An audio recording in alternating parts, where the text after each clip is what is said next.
বিসমিল্লাহির রহমানির রহিম। আসসালামু আলাইকুম প্রিয় দর্শক শ্রোতা ভাই ও বোনেরা, আশা করি সবাই ভালো আছেন। আলহামদুলিল্লাহ আমিও ভালো আছি। আপনারা দেখছেন আঁধারে মিলবে আলো ইউটিউব চ্যানেল থেকে। সঙ্গে আছি আমি আপনাদের অনামিকা। তো চলুন আর বেশি দেরি না করে আজকের মূল আলোচনায় ফিরে যাই।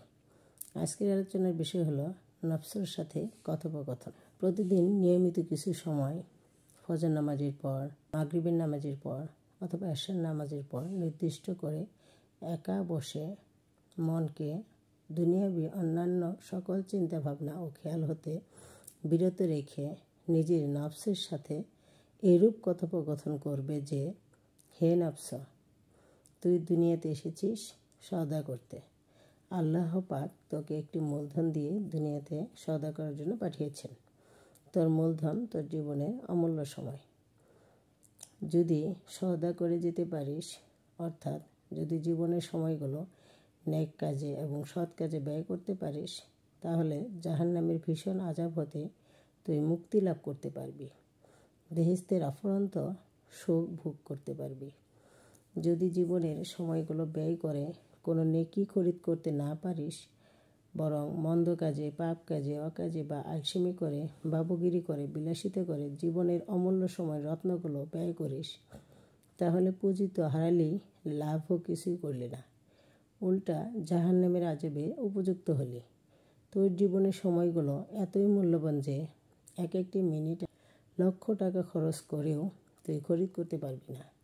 কারণ টাকা হারিয়ে গেলে তা চেষ্টা করে পুনরায় পাওয়া যেতে পারে, কিন্তু সময় যা চলে যায় তা কোটি কোটি টাকা খরচ করলেও আর ফিরে পাওয়া যায় না। তাছাড়া জীবনের সময়গুলোর সদ্ব্যবহার করলে তা দিয়ে যত বড় জিনিস খরিদ করা যায়, অর্থাৎ চিরস্থায়ী সুখের স্থান জান্নাত এবং আল্লাহ তাআলার দিদার ও আল্লাহর সন্তুষ্টি, কোটি কোটি টাকা দিয়েও সে বস্তু কিছুতেই খরিদ করার শক্তি কারো নেই। সুতরাং হে নফস, এই মূল্যবান সময় রত্নের এখনই তুই কদর কর। শেষ হয়ে গেলে, চলে গেলে আর পাবি না। আল্লাহ তাআলার শুকর কর যে এখনও তোর মৃত্যু আসেনি। মৃত্যু এলেই আর কিছুই করার ক্ষমতা থাকবে না। মনে কর যে এখনই তোর মৃত্যু আসবে। তখন যদি মাত্র একদিন সময় পাস, তাহলে তুই কি করবি? ওই একটি দিন কিভাবে কাটাবি?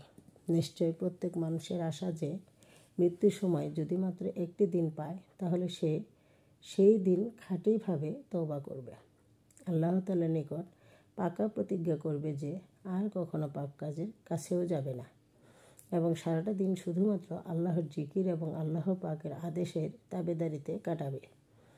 যখন মৃত্যুর সময় একটি দিন পেলে তোর এই অবস্থা হবে, তখন আজকের এই দিনটাকে তদ্রূপই ধরে নে, যেন আল্লাহ তাআলার নিকট হতে এই একদিন চেয়ে নিয়েছিস।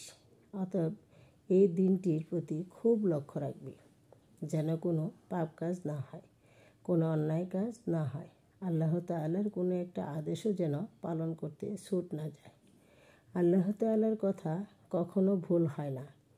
আজকের দিন এইভাবে অতিবাহিত করে আবারও যদি আরেকটা দিন হায়াত পাও, তাহলে দ্বিতীয় দিনও এরূপই করবে। সমস্ত জীবন এভাবেই হিসেব করে নফসকে বুঝিয়ে তার দ্বারা কর্তব্য কাজ, নেক কাজ করিয়ে নেবে এবং বদ কাজ ও অলসতা হতে ফিরিয়ে রাখবে। নফসকে এটাও বোঝাবে যে, হে নফস, কোনো সময়ই শয়তানের এমন ধোকায় পড়বি না যে আল্লাহ মাফ করে দেবেন। কেননা তুই কিভাবে জানলি যে আল্লাহ নিশ্চয়ই মাফ করে দিবেন, শাস্তি দেবেন না? তিনি কি শাস্তি দিতে পারেন না? যদি মাফ না করে আযাব দেন, তখন তোর কী অবস্থা হবে? ধরে নিলাম যে তিনি মাফই করে দিলেন, তবুও তো যারা বদ কাজ ছেড়ে নেক কাজ করবে, তারা যে পুরস্কার পাবে তা তো তোর ভাগ্যে জুটবে না। যখন তুই নিজ চোখে সেসব নিয়ামত দেখবি, তখন তোর কষ্ট হবে কি না? এরূপ কথোপকথনের পর নফস জিজ্ঞেস করে যে, আচ্ছা, তবে আমি কি করব এবং কী উপায়ে চেষ্টা করব? তার জবাবে এরূপ বলবে, যেসব বস্তু তোর হতে একদিন নিশ্চয়ই ছুটে যাবে, অর্থাৎ যে সকল বদ অভ্যাস এবং দুনিয়ার মহব্বত, শান শওকত, বাবুগিরি মৃত্যুর সময় ত্যাগ করতেই হবে, তা তুই এখনই ত্যাগ কর। আর যে আল্লাহ তাআলার কাছে না গিয়ে কোনো উপায় নেই এবং আল্লাহ পাককে রাজি খুশি করা ছাড়াও অপর কোনো আশ্রয় নেই, সেই আল্লাহকে এখন হতেই শক্ত করে ধর। আল্লাহ তাআলার পথ অবলম্বন কর। আল্লাহ তাআলার কথা সর্বদা স্মরণ রাখ। আল্লাহ তাআলার হুকুমের তাবেদারি শুরু কর।